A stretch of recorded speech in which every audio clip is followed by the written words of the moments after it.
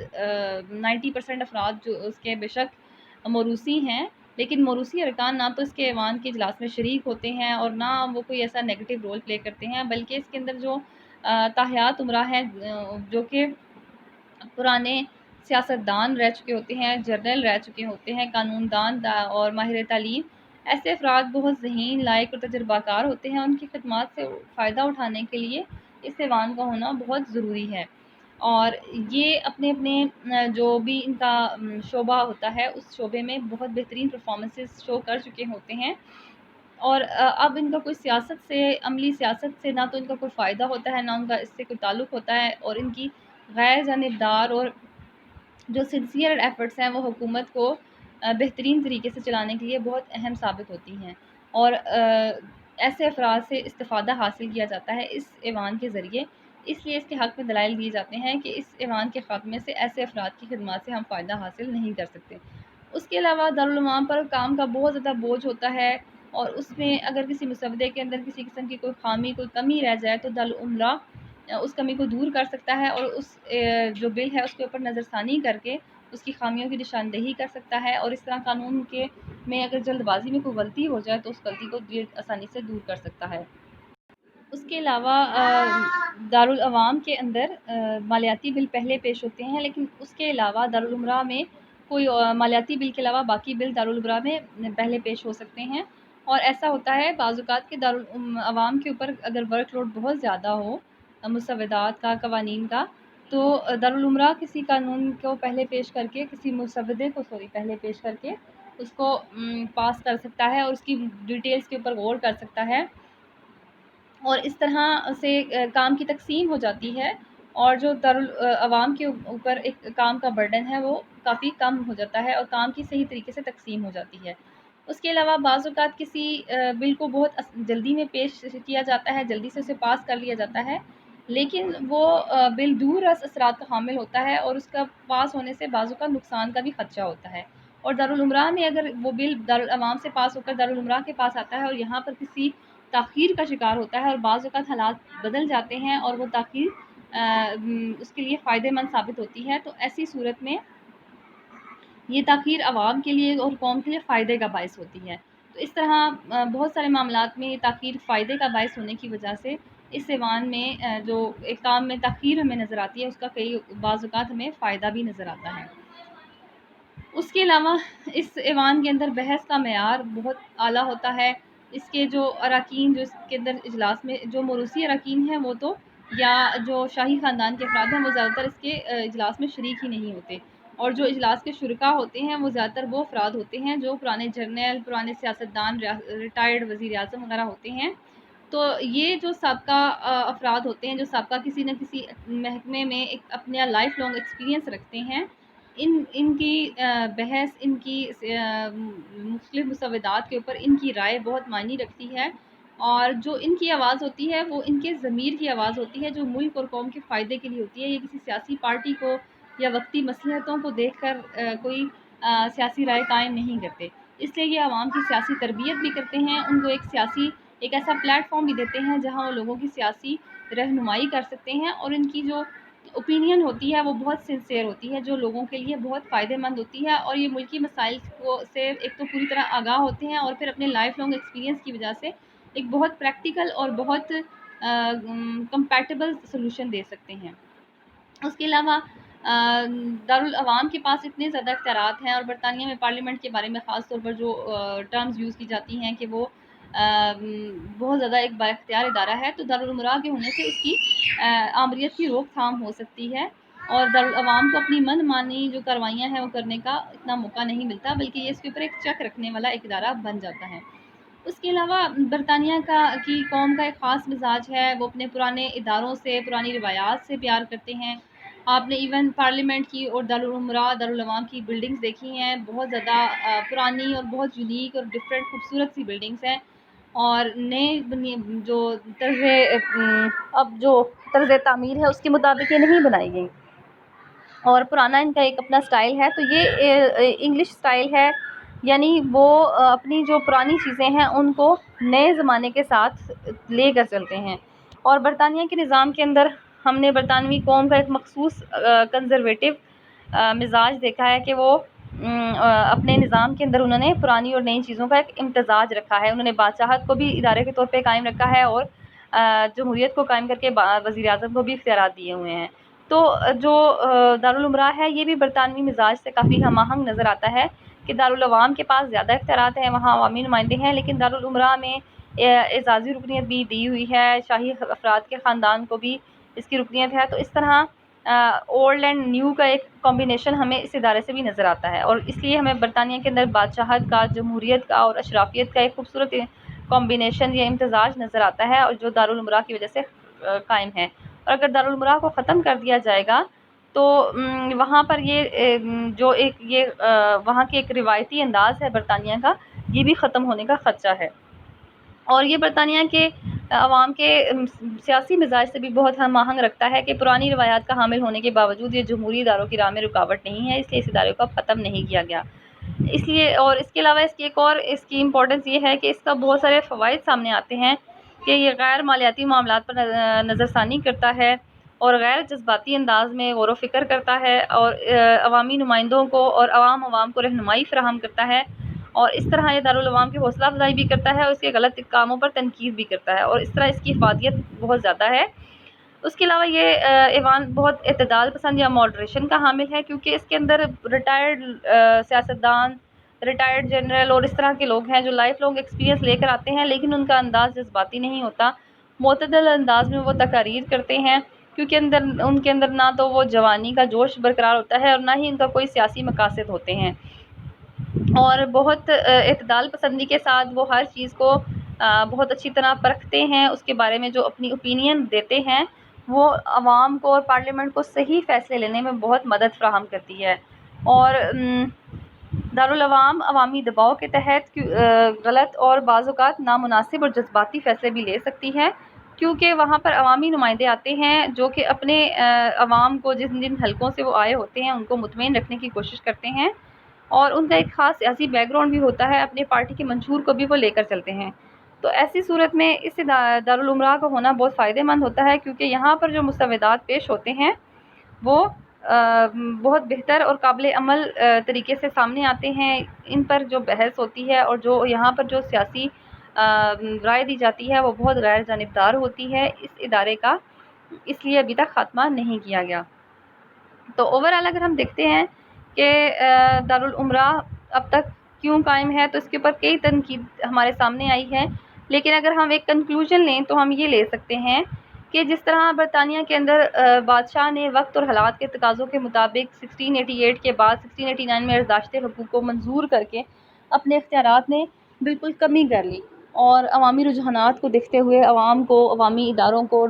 عوامی نمائندوں کو، وزیر اعظم اور پارلیمنٹ کو اختیارات منتقل کر دیے، تو عوامی سطح پر بادشاہ کے لیے پسندیدگی بھی بڑھی اور لوگوں نے کبھی بھی بادشاہ کو ختم کرنے کی کوشش نہیں کی۔ اس لیے وہ یورپ جہاں پر سب سے پہلے بادشاہتوں کے خلاف تحریکیں اٹھیں اور برطانیہ کے ہمسایہ ممالک روس اور فرانس میں اٹلی میں ہر جگہ سے بادشاہتیں ختم ہو گئیں، اور جمہوری ادارے اور جمہوری عہدے تخلیق کیے گئے، وہاں پر ابھی تک بادشاہت قائم ہے اور اس کے ختم ہونے کا کوئی ہمیں چانس نہیں نظر آتا۔ اسی طرح دارالعمرہ بھی وہاں پر ایک اشرافیہ کا ایک پرانے طرز حکومت اشرافیہ جو تھا اس کا ہمیں ایک جھلک اس کے اندر نظر آتی ہے، اور اس نے بھی جیسے جیسے عوام کے رجحانات کو دیکھا اور اپنے اختیارات میں کمی کر لی اور بالکل نیوٹرل انداز اپنائے ہوئے ہے اور نیوٹرل وے میں یہ کام کر رہا ہے، تو تب سے اس ادارے کی خاتمے کی بھی کبھی کوئی آواز نہیں اٹھی، اور اس کے جو خاتمہ ہے وہ بھی ہمیں ممکن نظر نہیں آتا، بلکہ برطانوی عوام نے اس کو اپنے روایتی ادارے کے طور پر قبول کیا ہے، اور اس ادارے نے بھی عوام کی جو مزاج ہے اس کو سمجھتے ہوئے غیر جمہوری انداز کو اپنانے سے گریز کیا ہے اور عوامی نمائندوں کے اختیارات کو مکمل طور پر تسلیم کیا ہے۔ اس ادارے نے جمہوری روایات کو اور مستحکم کیا ہے، اور ایک اور چیز یہ ہے کہ اس ادارے کے کوئی ایکسٹرا برڈن بھی نہیں ہے۔ اگر برطانیہ کے اندر اس ادارے کو ختم کیا جائے اور ایک ایسا جس طرح کے بادشاہ کو ختم کر کے صدر کا ادارہ تخلیق کیا جائے، تو قومی خزانہ خرچ ہوتا ہے، بادشاہ کے اوپر الیکشنز ہوں گے، اس کے علاوہ بادشاہ کو جو صدر کو جو مراد حاصل ہوتی ہیں وہ ہوں گی، تو وہ بھی ایک ایکسپینڈیچر ہی ہوتا ہے جو کہ قومی خزانے کے اوپر بوجھ ہوتا ہے، تو بادشاہ سے وہ کی بھی کافی، بادشاہ کے عہدے کی وجہ سے اس کی بھی کافی بچت ہو جاتی ہے۔ تو اسی طرح دارالعمرہ کی بھی رکنیت میں نے آپ کو بتایا کہ اس کے جو اراکین ہیں اگر وہ اجلاس میں شریک نہیں ہوتے تو ان کو کوئی ٹی اے نہیں دیا جاتا، ان کو کوئی تنخواہیں نہیں ملتی، یہ صرف ان کو ایک اعزازی رکنیت دی جاتی ہے۔ تو اس طرح سے یہ کوئی ملکی خزانے کے اوپر یہ بوجھ نہیں ہے۔ اس ادارے کے اگر اراکین 1200 ہیں تو وہ کوئی ایسی اس ادارے سے کوئی ایسا فائنینشیل فائدہ حاصل نہیں کرتے جس کی بنیاد پر ہم یہ کہہ سکیں کہ یہ ملکی خزانے پر بوجھ ہیں، اسی لیے اس ادارے کو قائم رکھا گیا ہے، اور اب اس کے ختم ہونے کے ہمیں کوئی چانسز بھی نظر نہیں آتے۔